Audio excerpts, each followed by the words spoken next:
రవి ప్రకాష్ సిలికానాంధ్ర ఆసుపత్రి Kuchipudi super speciality వైద్య సేవలు పూర్తిగా ఉచితం. విశాఖ టీడీపీ అధ్యక్షులు గండి బాబ్జీ మనతో పాటు ఉన్నారు. బాబ్జీ గారు నమస్తే సార్. సార్, పరిణామాలు రోజు రోజుకి మారుతున్నాయి. మీ కూటమి నేపథ్యంలో ఎన్నికలకు ఏ విధంగా వెళ్ళబోతున్నారు ముందుకి?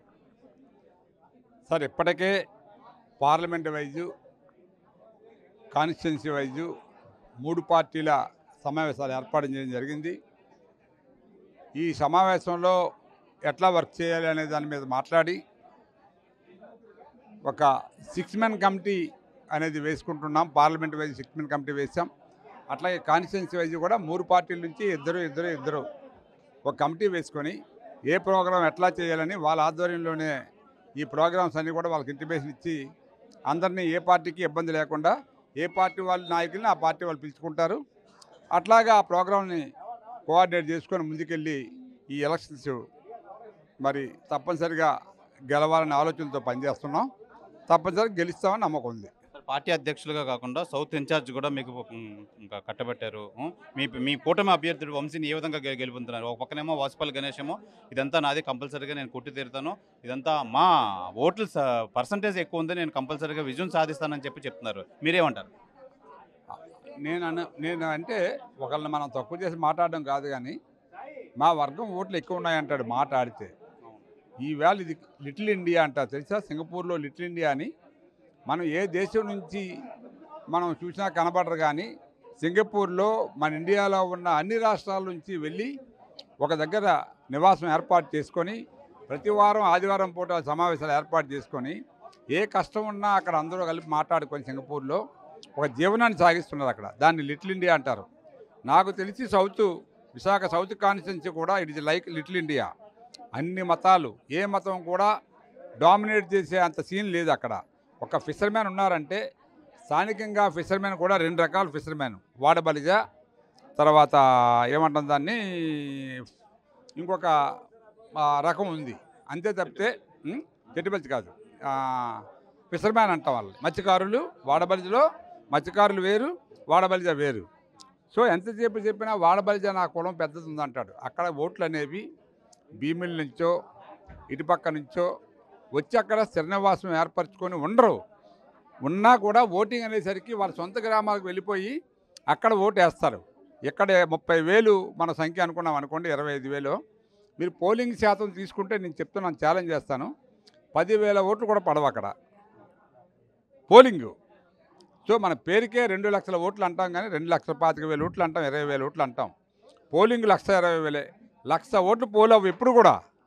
అంటే ఎంత దారుణమైన పరిస్థితి ఉందో చూడండి. ఓటింగ్ అక్కడ కారణం ఏంటి? ఎక్కడో ఉంటారు గ్రామాల్లో, వాళ్ళు అక్కడికి వెళ్ళిపోయి అక్కడ ఓటేస్తారు. ఇక్కడ స్థానికంగా కొంతమంది ఉండిపోతారు కాబట్టి వాళ్ళల్లో ఎప్పుడు తీసుకున్నా తెలుగుదేశం పార్టీ సింపథైజర్సే ఎక్కువ ఉన్నారు సౌత్లో. నువ్వు తెలుగుదేశం పార్టీ వాళ్ళు గెలిచావు తప్పితే వైసీపీ వాళ్ళు గెలలేదు నువ్వు. ఈవేళ కూడా నేను చెప్తున్నా, తెలుగుదేశం పార్టీ సింపథైజర్స్ వల్లే నువ్వు గెలవాలి. వాళ్ళ మోసం చేసో, డబ్బా చూపో, కానుకలా చూపో, వీళ్ళు నీ వైపు లాక్కుంటే తప్పితే గెలుపు నీకు నీ తరం కాదు. డెఫినెట్గా నువ్వు ఓడిపోతావు. వంశీకృష్ణ గెలుస్తాడు. ఎందుకంటే ఆయన కొంచెం ప్రచారంలో కొంచెం డిలే అయిందని ఒక అపవాదం ఉంది తప్పితే డెఫినెట్గా ఇంకా ప్రచారానికి మనం నామినేషన్ అవ్వలేదు, విత్డ్రాల్ అవ్వలేదు, బోల్డ్ టైం ఉంది. ప్రజలకి ఎప్పుడు కూడా లాస్ట్ వీక్లోనే వాళ్ళు డెసిషన్ తీసుకుంటారు. ప్రచారం మనం ఎన్ని రోజులు చేసినా ఎలా చేసినా మనం చెప్పుకోవడానికి పనికొస్తుంది. పలానాడు ప్రచారం బాగా ఫాస్ట్గా వెళ్తున్నాడు, పలానాడు స్లోగా వెళ్తున్నాడు. ఫాస్ట్ స్లో కూడా ఎప్పుడు బ్యాలెన్స్ చేసుకుని ఓట్లు వేస్తారు తెలుసా మీకు? 4-5 రోజుల్లోనే మన రిజల్ట్ ఓరియంటెడ్ పొజిషన్ కనబడుతుంది. డెఫినెట్గా పరిణామాలు మారుతాయి. అందువల్ల నేనేమంటున్నానంటే ఈవేళ అతను గ్యారంటీ అనుకొని విరవీగిపోతే డెఫినెట్గా విరుగుట కొరకే అంటారు పెద్దలు సామెత. నువ్వేదో తెలుగుదేశంలోంచి వచ్చాను కాబట్టి వాళ్ళందరూ నా జేబులోనే ఉంటారు, నాకే ఓట్లు వేస్తారు అనుకుంటే చాలా పొరపాటు.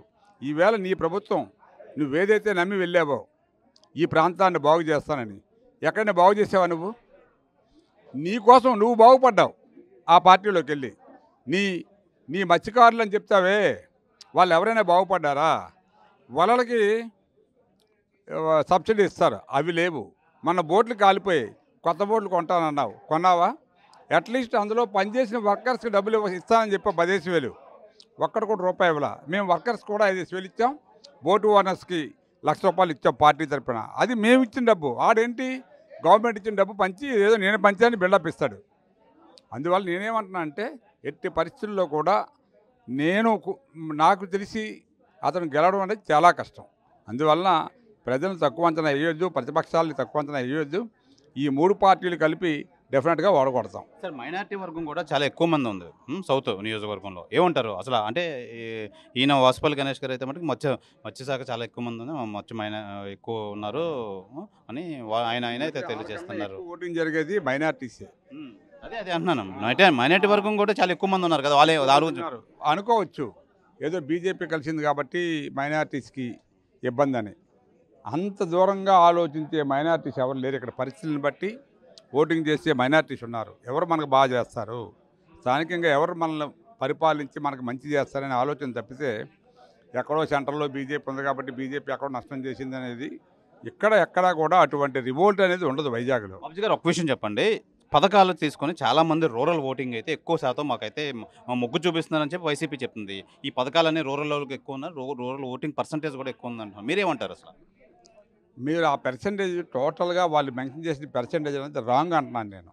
40% మించి ఎవరికి ఇవ్వలే. నేను అనుకో 35%, 40% మించి ఆ పథకాలు చేరినట్టయితే నువ్వెందుకు తిరుగుతున్నావు? నువ్వెందుకు తిరిగి మళ్ళీ బతిమాలుతున్నావు? నీకు అంత నమ్మకం ఉంది కదా 90% నా పథకాలు ఉన్నా గెలిపిస్తాయంటావు ఎక్కడ మాట్లాడినా. మరి ఎందుకు అంత టెన్షన్ పడతావు? ప్రతి ఊరు వెళ్ళి గోల్ పెడతావు. ప్రతిపక్షాలు నా మీద లేనిపోయినవన్నీ చేస్తానే, నేను ఒక్కడనే వస్తున్నాను, వాళ్ళందరూ గుంపుగా వస్తున్నారు. ఎందుకు నీకు ఆ భయం? నీకు ధైర్యం ఉన్నప్పుడు, నువ్వు గెలుస్తానని నమ్మకం ఉన్నప్పుడు నువ్వు తిరగక్కర్లేదు, ఇంట్లో పడుకోవచ్చు కదా. నేను అనేది ఏంటంటే ఈ పథకాలన్నీ కూడా తగిన పర్సెంట్లో ఇవ్వలేదు. మీకు ఒక ఎగ్జాంపుల్ చెప్తాను. ఇంట్లో 2 హ్యాండిక్యాప్డ్, ఒక విడో, ఒక ఏమంటుందని ఓల్డ్ ఏజ్ పెన్షన్ ఉంటుంది. 4 పెన్షన్లు ఇస్తున్నాడా చెప్పానండి? ఒకటే స్కీమ్ ఇస్తున్నాడు ఇంట్లోకి. 3 ఎవరో చెప్పుకుంటారండి? అదే చంద్రబాబు నాయుడు అయితే ఎవరు ఇబ్బంది ఉంటే వాళ్ళకి పెన్షన్ ఇచ్చే పరిస్థితి ఉండేది. 2 వికలాంగులు ఉంటే 2 వికలాంగులకి పెన్షన్ ఇచ్చాం. ఒక విడోకుంటే ఒక ఓల్డ్ ఏజ్ పెన్షన్ కూడా ఇచ్చాం, విడోకి కూడా ఇచ్చాం. అటువంటి పని చేయాలి తప్పితే నీకు ఇంట్లో మళ్ళీ ఏం చెప్తాడు? నీకు ఇంట్లో స్కూటర్ ఉంటే చాలు, అది కూడా ఆపేస్తాడు. అందువల్ల మీరు వెరిఫై చేయండి ఏది పర్సంటేజ్ ఎక్కువ ఉందో. ఇప్పుడు నువ్వు ఇచ్చే పర్సంటేజ్ కన్నా ఇవ్వలేని పర్సంటేజే ఎక్కువ ఉంది. అందువల్లనే గ్రామాల్లో చాలామంది గోల పెడుతున్నారు ఈవేళ. ఏంటి బాబు ఎవరు డబ్బు ఇస్తున్నాడు? అప్పులు తెచ్చి డబ్బులు ఇవ్వడం గొప్ప, ఎందుకు వస్తున్నాయి ఈ మాటలని మీరు అడగండి ఎవరినైనా. వాళ్ళు ఎడ్యుకేట్ అయ్యారంటారు, వాళ్ళకి అన్నీ తెలుస్తున్నాయి. తెలుస్తున్నాయి. ఈవేళ సమాజంలో మనం ఒక వస్తువు కొన్నప్పుడు ఆడవాళ్ళు వెళ్ళి కొనుక్కునే వస్తువులు వాళ్ళే బేరం ఆడతారు కాబట్టి వాళ్ళకి తెలుస్తుంది. ఉదాహరణకి కూరగాయలు ఉన్నాయి. కూరగాయలు కిలో ₹10 ఉంటే ఈవేళ ₹30. కొన్ని కూరగాయలు, కొన్ని సామాన్లు ఈవేళ ఆయిల్ ఉంది ₹150 కేజీ. పప్పులు ఉప్పులు ఉన్నాయి, అవన్నీ కూడా ₹50 ఉండేది ఈవేళ ₹100, ₹80 కేజీ. ఇది ఆడవాళ్ళు గమనించే బడ్జెట్ ఇది. అందువల్ల వాళ్ళ నుంచే వ్యతిరేకత మొదలవుతుంది. మరి ఎంత ఘోరం అంటే 3,000 కోట్ల రూపాయలు వాళ్ళ అకౌంట్లో దాచుకుంటే డ్వాక్రా మహిళలు, దాని మీద కూడా నువ్వు లోన్ తీసుకున్నావే. మీరు ఎలా నమ్ముతారు నిన్ను? నువ్వేదో తాయిలు ఇచ్చి రూపాయి తాయిలు ఇచ్చి ₹100 లాక్కుంటే ఎవరు నమ్మే స్థితిలో లేరు. డెఫినెట్గా నీకు మడతగా పడద్దని చెప్పి నా ఉద్దేశం. బాబుజీ గారు, మొత్తానికి మీకు కూటమి నేపథ్యంలో ఎన్ని సీట్లు వస్తాయి? వాళ్ళైతే వై నాట్ 175 అంటారు, మీరేమంటారు? నేను అనుకోవడం ఏంటంటే 120, 130 గ్యారంటీగా వస్తాయి. మా కూటమి ప్రభుత్వాన్ని ఏర్పాటు చేస్తాం. Thank you.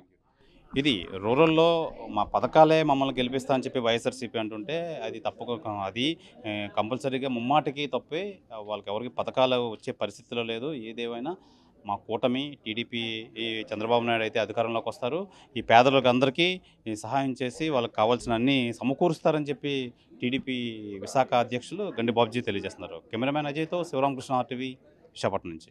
మరిన్ని వీడియోస్ కోసం ఛానల్ ని సబ్స్క్రైబ్ చేయండి. లేటెస్ట్ అప్డేట్స్ కోసం వాట్సాప్ ఛానల్ ని ఫాలో చేయండి. అండ్ లింక్ డిస్క్రిప్షన్ లో ఉంది.